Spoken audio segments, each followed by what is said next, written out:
Fuck up, Canada, we're being invaded. I'm really getting confused. Every other major G7 country, we're seeing major protests about the ridiculous immigration. And what we're seeing in Canada is more ridiculous than anywhere else. Did you know on our current trajectory, there will be more Indians than native-born Canadians in our parliament in the next 20 years? On our current trajectory right now. That's just a fact. You walk around this country, the amount of women with their faces fully covered.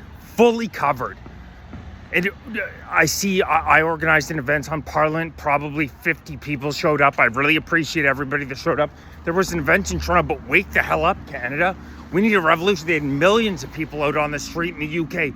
They know what's going on. The US elected Trump. Canada, we're allowing another 1.5 million goddamn people into the country this year. But besides the cultural effects, housing's more unaffordable than it ever has been. Please explain to me the math that we're building 220,000 houses in the year 2025 and allowing 1.5 million people into the country. How's that helping middle and lower class Canadians? It's fucking screwing us. It's screwing us. And who cares if they call you a racist or a xenophobe? Does anybody give a fuck anymore? Do people really care about these woke ideologues who are trying to destroy this country? Just because we allowed immigrants into the country 100 years ago when everything was different, it does not mean we need to allow mass immigration. By every measurable metric, whether we're talking about healthcare, where 70,000 Canadians are dying a year needlessly because the system is overrun. Housing, we have the most unaffordable housing in the G7. Unemployment right now in Canada is 7.1%, the highest rate in the entirety of the G7.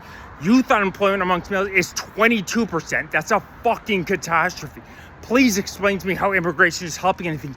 Immigration is making things worse. Canada needs to axe completely the temporary foreign worker program, axe completely the so-called immigration mobility program.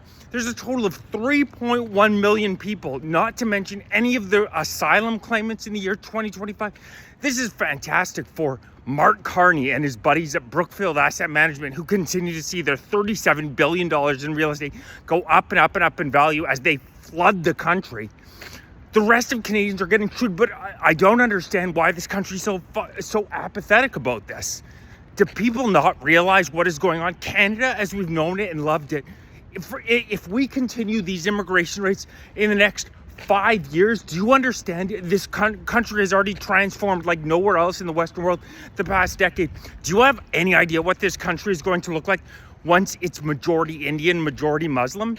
You do understand that these people come from extremely different cultures. When you're allowing in hundreds of thousands of people from Afghanistan into your country, it's not racist, it's not xenophobic to just state these are wildly different cultures. And the funniest thing is the ones who are cheering these people on, welcoming them in, the woke ideologues, do you think that the LGBTQ community is welcome in Afghanistan? You fucking idiots. You think that once these people are a majority in Canada, that there's going to be pride parades going around? These people are so historically illiterate and have absolutely no idea what is going to happen once these people become majorities.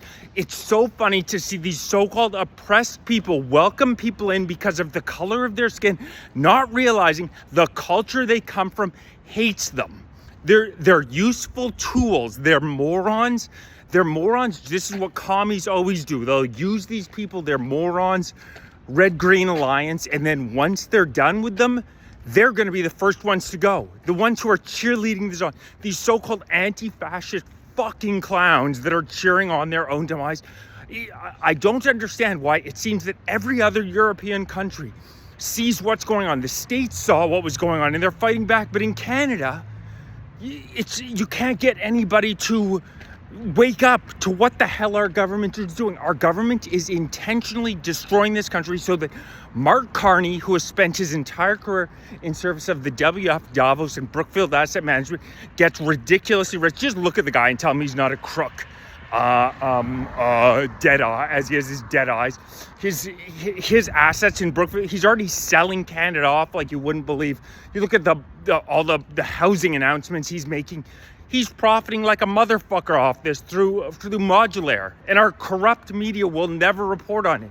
But immigration should be at the absolute top of everybody's mind. Our country is being invaded, and such a small percentage of Canadians are way too. from a purely economic perspective, it's a goddamn catastrophe. The CPI in Canada has exploded. The country continues to get less and less affordable due to immigration. We Canadians need to start rallying, coming together, and realize we are being sold out like we've never been sold out before.